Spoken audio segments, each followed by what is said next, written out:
Le 23 octobre 2022, une éclipse partielle de soleil était visible depuis l'hémisphère nord. Des militants écologistes jetaient de la purée sur un monnet pour dénoncer la catastrophe climatique. Et 2 étudiants se battaient corps et âme contre un grizzly aux États-Unis.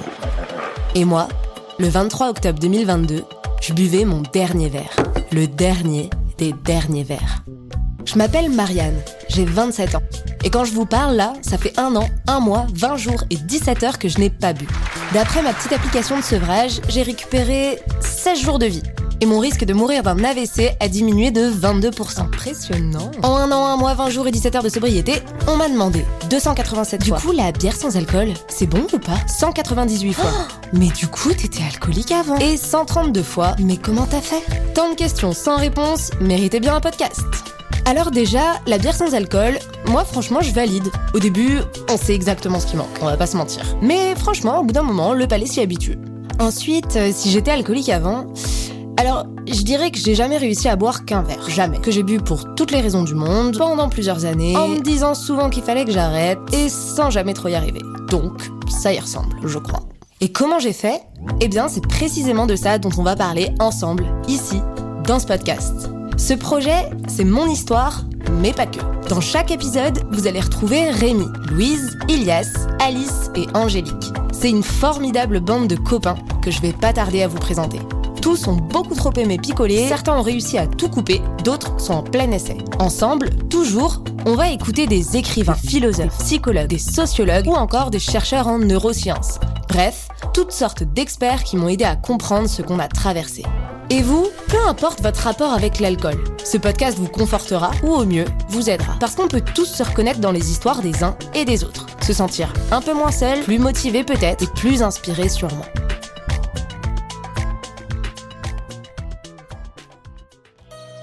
Qu'est-ce que je vous sers ? Pas que matin. Qu'est-ce que vous avez bu là ? Une bouteille et demie à 2. Je suis content de picoler avec vous. Santé, tu sais ? Adieu. Attends, je me sens pas bien. C'est maintenant qu'on va danser comme des malades.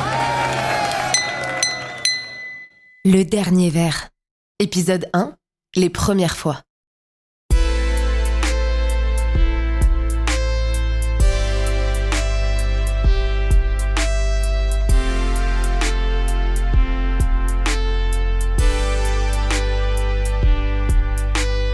Et c'est bien de boire du pastis à 8 ans et demi ? Non, parce qu'après quand on grandit, on va avoir l'habitude de prendre du pastis et puis on risque d'être saoul. Ça veut dire qu'on dit des âneries, on sait plus où on est, on a la tête qui tourne.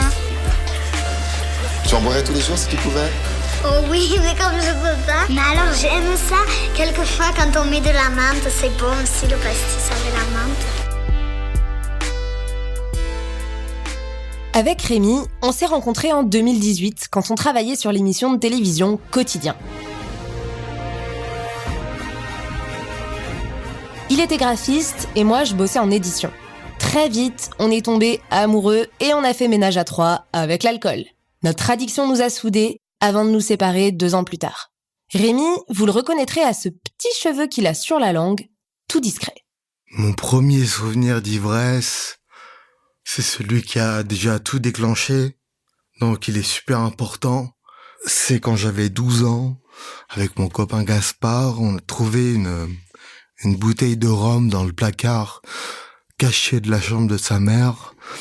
On est en 5e, on sait pas exactement ce que c'est l'alcool, et du coup on a décidé de tester comme quelque chose d'interdit, et immédiatement, on a ressenti une ivresse, ce que je qualifie maintenant comme une ivresse, mais à ce moment-là, on appelait ça être funky, parce qu'on savait pas ce que c'était.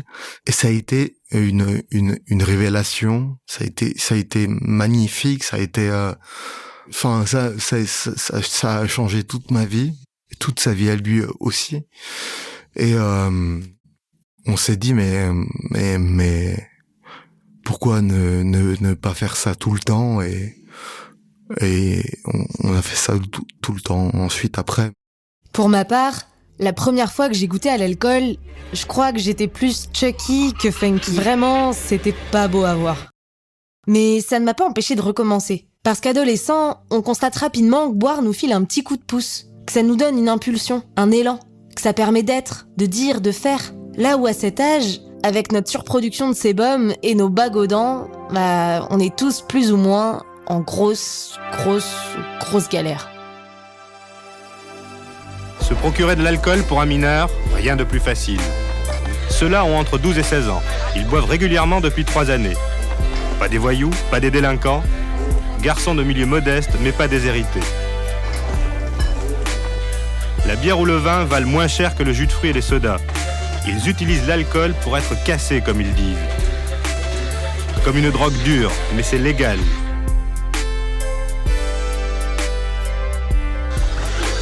Je me sens bien. Je suis libéré. Parce que les gens m'emmerdaient avant que je boive. Je le dis, ça m'emmerdait. Si t'avais à qualifier ta vie, tu la qualifierais comment ? Pourri. J'avoue, pourri. Une vie complètement pourrie, hein.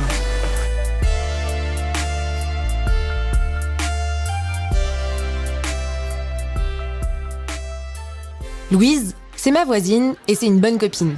Elle vit pour ses passions, photos, cinéma, théâtre.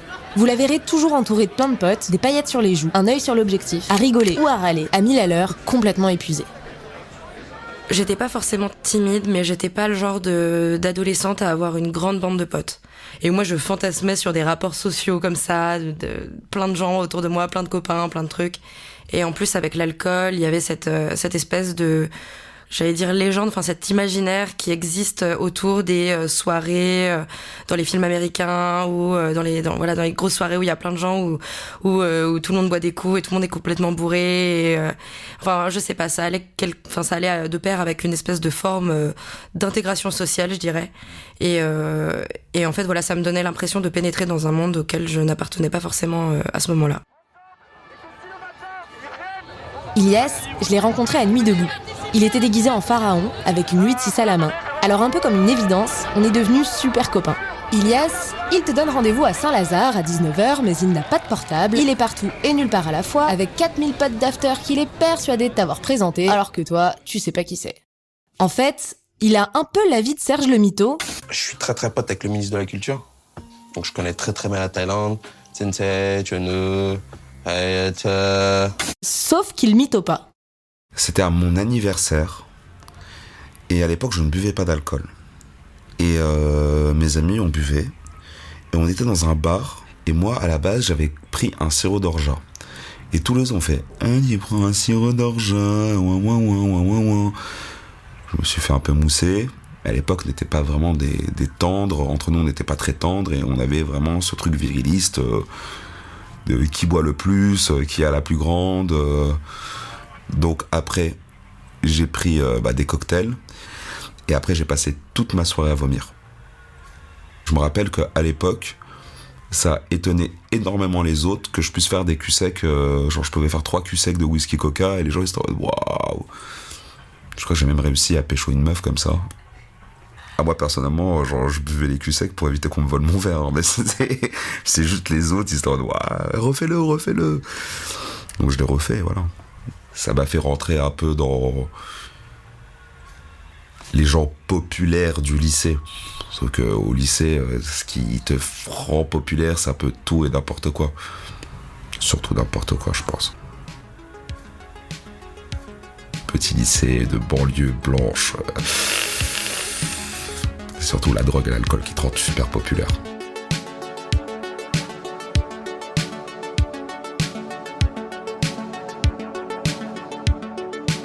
L'identité personnelle est à la fois l'image qu'un individu a de lui-même, c'est l'identité pour soi, et l'image qu'il renvoie aux autres, c'est l'identité pour autrui.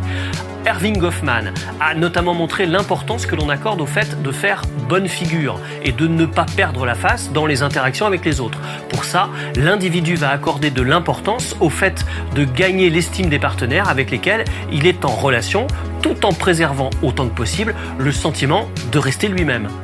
Donc ça suggère que toute présentation de soi, l'idée même de personne, relève d'une scène de théâtre. C'est d'ailleurs déjà ce que Shakespeare disait dans sa fameuse phrase, le monde entier est une scène et les hommes et les femmes ne sont jamais que des acteurs. Le monde entier est un théâtre.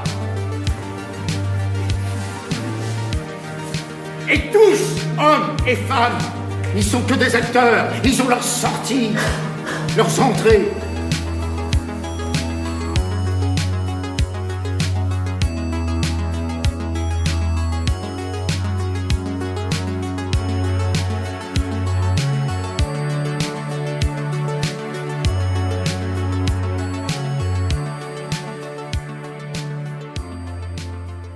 La première fois que j'ai vu Alice, elle hurlait sur scène une version punk du tube de Claude François, comme d'habitude.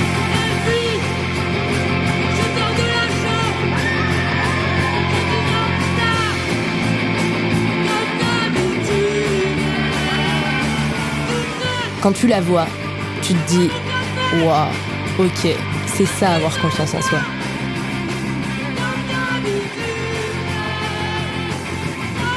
À 23 ans, elle chante, elle fait du mannequinat, mais sa vraie passion, c'est le théâtre. C'est pas le produit qui m'a plu, hein, c'était vraiment le fait de pouvoir s'échapper de la réalité, d'être la plus folle possible, tu vois. Enfin, j'ai toujours été très extravagante, mais hyper timide en vrai, quoi. C'est on dit les faux timides, les faux extravagants. Je me suis toujours sentie un peu à l'écart, tu vois, différente des autres. On m'a toujours vue et décrite comme la folle de service, tu vois. Et du coup, c'était des moments, quand je buvais, où c'était moins grave, en fait. Parce que j'avais l'excuse de l'alcool, tu vois. Alors que la journée sobre à l'école et tout, j'avais pas d'excuse. C'était juste... c'était horrible, quoi. Et du coup, j'ai trouvé ça avec l'alcool et tout ce qu'il y a autour... une liberté, quoi, pouvoir être moi-même plus. Maintenant, avec le recul, je sais que c'était pas moi-même, mais à l'époque, vraiment, ça m'a... J'avais l'impression que ça me sauvait, quoi.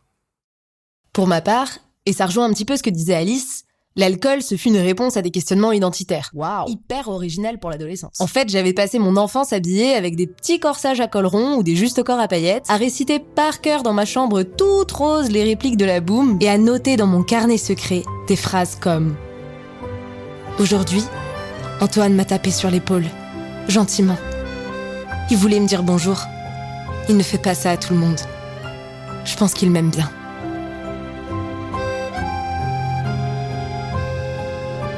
Bref, j'étais tout ce qu'on veut qu'une petite fille soit. Attention, hein, moi ça m'allait. Mais à 14 ans, j'ai commencé à en avoir ras-le-bol de tout ça. Putain, mais la vie c'est trop de la merde en fait. En primaire, c'était hyper facile de me prendre pour une princesse avec mes 7 amoureux et mes rubans dans les cheveux. Ça l'était vachement moins au collège avec mes kilos en trop, mes bagues aux dents et mes amours à sens unique.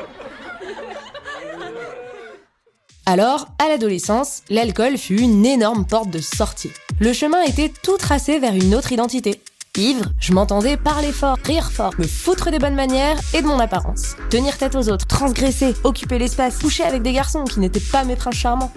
Et faire l'expérience de tous ces comportements, de bad boy un peu, moi, ça m'a vachement plu. Avec l'alcool, j'en voyais valser toutes les conduites dictées par mon genre. Ilias, lui, bravait celles imposées par sa religion. J'ai commencé à en décaler avec mes amis, parce qu'en fait, vu que je viens d'une famille et d'une éducation musulmane et extrêmement rigoriste, l'alcool a toujours été en fait le fruit défendu.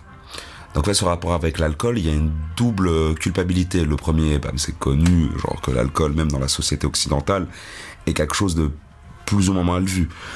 Il est bien vu par rapport au fait de la socialisation, mais mal vu dans l'excès. Il y avait ce deuxième apport par rapport à ma culture orientale qui faisait en sorte que c'est interdit. Et oui, mes premiers rapports avec l'alcool ont été vraiment une forme de braver un interdit de plus. Et quand on est adolescent et que d'un côté on brave un interdit et d'un autre côté on est reconnu socialement, voilà, on a le jackpot pour faire un vrai petit con, quoi. Au niveau des croyances et du bagage culturel que j'ai eu par rapport à mes parents, je m'en foutais parce que depuis tout petit je suis anarchiste et pour moi c'est ni Dieu ni maître ni patrie, donc moi je m'en foutais personnellement, mais ça me faisait bien rire de faire chier mes parents, d'arriver bourré le soir et de bien sentir l'alcool et de bien montrer que j'étais en rébellion, en petit con punk de cet âge-là. J'avais une vraie dégaine, mais cheveux lissés, collier à clous, imbibé de 8-6, et pour moi, c'était le summum de la rébellion à 15 ans.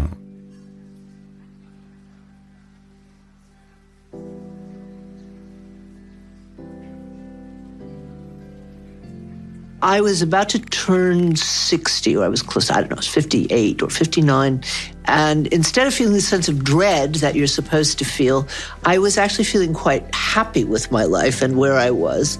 And I was also, that was reinforced in certain ways by the fact that all of my children were in their 20s. And I had to remember, again, what an awful time of life that is, that people are completely uncertain about who they are. They're trying to figure out everything basic about work and love, and they have no idea of what their strengths are. And to top it all off, they're constantly getting this message from the culture that this is the best time of your life, enjoy it. Je m'amuse beaucoup, je sors sans arrêt, je vis pleinement, j'en profite au maximum parce que je sais qu'elle va se terminer dans pas très longtemps, et quand elle sera terminée, je pourrai enfin devenir sérieuse comme les adultes. The message that young people receive when they hear this is the best time of your life, you better enjoy it now, is everything after 30 is downhill. You better resign yourself to reality and to the idea that your life is not going to be as interesting, as adventurous as you hoped it would be. And it's also, there's very little that you can do in the world.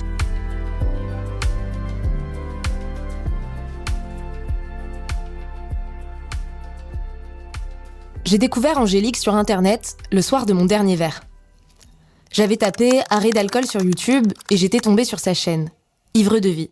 Bonjour à tous, bienvenue dans cette vidéo un peu spéciale parce qu'aujourd'hui, ça fait 1 an que j'ai arrêté l'alcool. Dans des vidéos super bien faites, elle raconte son combat contre la dépendance et délivre de précieuses informations pour quiconque souhaiterait arrêter de boire. 6 mois plus tard, quand j'ai commencé ce projet, c'était une évidence, il fallait la rencontrer. Mes parents étaient tellement stricts, en fait, j'avais pas le droit d'avoir mes propres goûts, j'avais pas de libre arbitre, en fait. J'avais aucune marge de manœuvre pour expérimenter. Et en fait, ce qui fait que je suis allée dans l'inverse total, quoi. J'ai complètement explosé. J'ai commencé à piquer, en fait, les bouteilles d'alcool de mes parents. Et en fait, je les ai bu les unes après les autres, au fur et à mesure du temps. Parfois, je vomissais dans les toilettes. Voilà, je me mettais minable dans ma chambre, en fait. Je pense que j'avais vraiment besoin de m'évader. J'étais une gamine très seule. J'avais pas confiance en moi, j'avais pas beaucoup d'amis. Je me sentais vraiment en décalage par rapport aux autres. Il y avait beaucoup de souffrance et donc ça me permettait en fait d'anesthésier tout ça, quoi. C'est ça en fait surtout. J'aimais bien perdre le contrôle en fait. Je recherchais ça.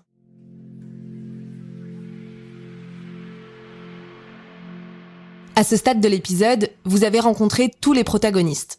Mais on va continuer de discuter un peu de ces limites qu'on adorait transgresser pour les replacer là où nous, on l'avait décidé. J'avais envie d'être dans un état second. Louise. Ça, c'est sûr. Mais j'avais pas envie d'être dans un état à vomir. Ça, c'est sûr aussi. Mais en fait, cet état second me plaisait tellement que j'arrêtais pas. Donc oui, déjà physiquement, je me mettais... Enfin, j'avais pas de limite. Je buvais jusqu'à ce que mon corps s'arrête. Et après, les limites... d'ordre psychologique, je dirais que c'est plutôt maintenant que je les expérimente. Mais pour le coup, c'est peu chouette.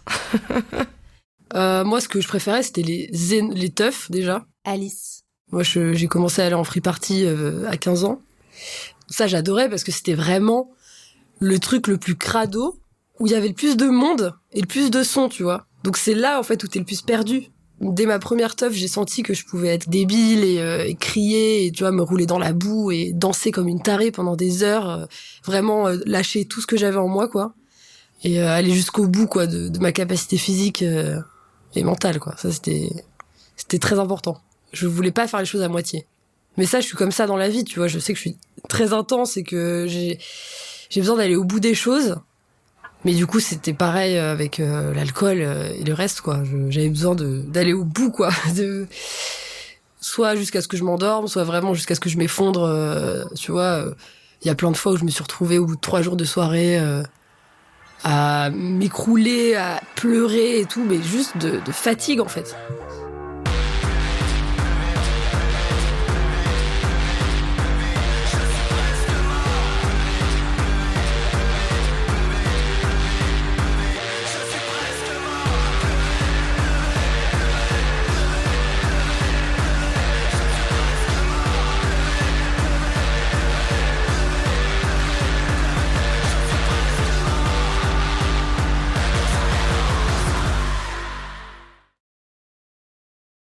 Lors de notre discussion, Alice m'a raconté qu'elle sortait de plusieurs années de boulimie au collège. La nourriture, c'était sa première addiction, et son poids, le premier de ses complexes. Alors au lycée, l'alcool et la fête sont devenus pour elle des outils pour maigrir. J'ai commencé à boire et plus, j'ai perdu un peu de poids et j'ai commencé à me faire vomir. Après, du coup, quand j'ai commencé à maigrir, je suis devenue un peu fraîche et là, le regard des gens a changé. Donc évidemment, j'étais trop contente et donc ça m'a juste poussée à continuer à faire de la merde et donc à détruire mon corps, que ce soit avec l'alcool ou ne pas manger, quoi. C'était pareil, en fait, ça faisait partie du lot. Je me nourrissais de teuf, quoi. Je me nourrissais de liquide et de poudre. Ouais, du coup, j'ai beaucoup perdu de poids à l'époque. Il y a une époque, vraiment, j'étais très maigre. Je faisais quoi je suis arrivée à 47 kilos pour 1m72, tu vois. Et voilà, quoi. Je me pesais plusieurs fois par jour. Souvent, après le week-end, j'avais perdu 2-3 kilos, quoi. Tu vois. Et j'étais contente. Donc, ça m'a pas donné envie d'arrêter, de me calmer sur la teuf, quoi. C'était trop bien pour moi. C'était le meilleur moyen, tu vois. En même temps, je m'amuse. En même temps, je suis avec des copains, je me défonce. Et puis, en plus, je perds du poids. Et puis, même si ma semaine est ignoble parce que je suis extrêmement fatiguée et que j'ai plus aucune force, au moins, je suis mince, quoi. Tu vois, c'était très important pour moi. Quand Alice m'a raconté ce passage-là de sa vie, ça m'a touchée en plein cœur. La violence des troubles alimentaires est à la hauteur de ce qu'on ne peut pas supporter en soi. Et l'alcool peut devenir le pire des alliés pour entretenir cette destruction. Vers 19 ans, j'en ai moi-même fait la triste expérience. J'ai bu pour la première fois toute seule parce que j'avais faim. Mais que manger, pour moi, ça signifiait se faire vomir. Et que j'en pouvais plus de me faire vomir. L'alcool, c'est liquide, ça compte pas. Il y avait rien d'incohérent à l'époque. Pendant l'enfance, j'avais bien appris à haïr mes petites rondeurs et j'avais parfaitement intégré le patriarcat qui prédestine le corps des femmes aux hommes. La pente est glissante. On détruit aisément un corps qu'on a appris à détester et qui, de toute façon, ne nous appartient pas. Moi, ça fait 20 ans que je suis mariée, ça fait 20 ans que je fais au régime. Ton mari en a pas marre de te dire que t'es au régime, en vérité? Non, c'est lui qui m'a mis au régime. Alors, c'est lui qui t'a mis au régime? Ouais. Pourquoi? Quand je l'ai connu, j'étais dodue, donc... Il t'a dit, moi je t'épouse, mais tu maigrais d'abord. Non, mais bon, comme il matait tout le temps les minettes et tout, j'ai dit, il faut que je fasse quelque chose, alors j'ai fait régime. Mais c'est pas devenu une obsession maintenant? Et comment il le vit, lui, ça? Mais il est content. Il m'avait dit, attention, t'en perds tant et t'en perds pas plus, ça, c'est... Après toutes nos discussions, je me rends compte à quel point l'alcool fut une solution pour les ados qu'Alice, Rémi, Angélique, Louise, Ilias et moi on était. Volonté de s'intégrer au collège ou au lycée, besoin de réassurance face à une trop grande timidité, envie de s'émanciper d'un cadre familial, religieux ou d'une éducation genrée qui nous enfermait, outils pour s'empêcher de manger. Ça en faisait des raisons de picoler. Pour Alice, Angélique et moi, la vie sous alcool, c'est derrière nous. Pour Ilias, Louise et Rémi, c'est un process en cours. On a bien fait n'importe quoi avec mes potes à cette époque-là, ouais. On a vraiment essayé de dépasser la limite. Ilias. Au point que dépasser la limite est devenu genre une sorte de banalité. Et à la fin, il y a des gens aujourd'hui sont encore dans ce délire-là, d'il y a 15 ans, de continuer à dépasser ces limites, quitte à se mettre ultra en danger et avoir un rapport assez malsain avec la drogue et l'alcool. Toi, t'as quitté ça? J'essaye. Je pense que c'est un combat qui va être de tous les jours, de tous les instants, d'essayer de maîtriser la chose. Et ouais, je pense pas que je peux dire que j'ai quitté ça. Je pense que quand il y a un coup de blues, ou quand il y a un coup de boue, ou quand au contraire il y a un coup de joie, j'ai envie de repartir dans la fête. Et voilà. Donc oui, c'est une surveillance par rapport à moi-même que de tous les instants en fait. Là, je sens que j'ai perdu une certaine forme de légèreté de l'alcool comme juste un divertissement et quelque chose de fun. Louise. Mais je pense que le fait que ça devienne lourd, ça va de pair avec le fait que ça devienne une addiction. À partir du moment où on sent que quelque chose devient pesant et une préoccupation et quelque chose que justement on doit compter et réguler et qu'on sent qu'on doit le réguler parce que sinon c'est peut-être dangereux, peut-être grave, que ça peut avoir un impact sur ta vie quotidienne, à partir de là, c'est que c'est plus fun. Et en fait, je pense que d'ailleurs, c'est à partir de là qu'il faut arrêter. Voilà, donc c'est pas si simple. Depuis quelques mois, un an peut-être. Rémi. À chaque canette que je décapsule, je vois ça comme si on on chargeait un pistolet. À chaque capsule, on met une balle dans le barillet. C'est peut-être une roulette russe, c'est peut-être ma dernière canette, c'est peut-être celle qui va me tuer. Je bois depuis mes 12 ans, du coup, depuis ce jour-là, on n'a jamais arrêté. Et je pense pas avoir arrêté plus d'une semaine l'alcool depuis mes 12 ans. Donc c'est vraiment quelque chose, c'est une passion. Depuis ce moment-là, depuis que j'ai goûté à l'alcool la première fois, parce que c'était tellement intense, tellement puissant, que je me dis, mais tout le monde devrait connaître ça, mais en même temps, non, vu où j'en suis aujourd'hui, non. Mais un des meilleurs souvenirs de ma vie, c'est ça.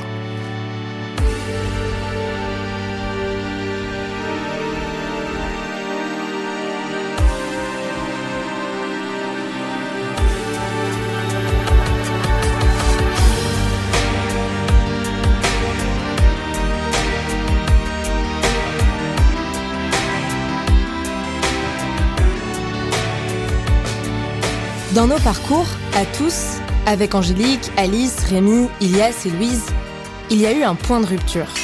Un instant où boire n'a plus été une solution, mais un problème en soi. Un problème en lui-même, bien plus problématique que le problème dont il était la solution initialement. Un problème tellement problématique qu'on ne veut pas le voir. Mais de tout ça, on en parlera au prochain épisode.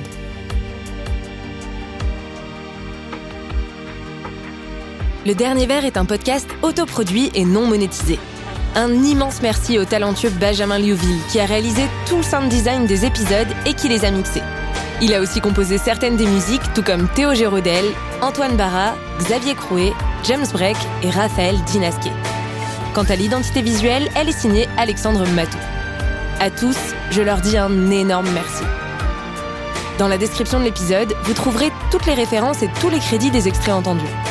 Ce podcast ne peut exister que grâce à votre soutien.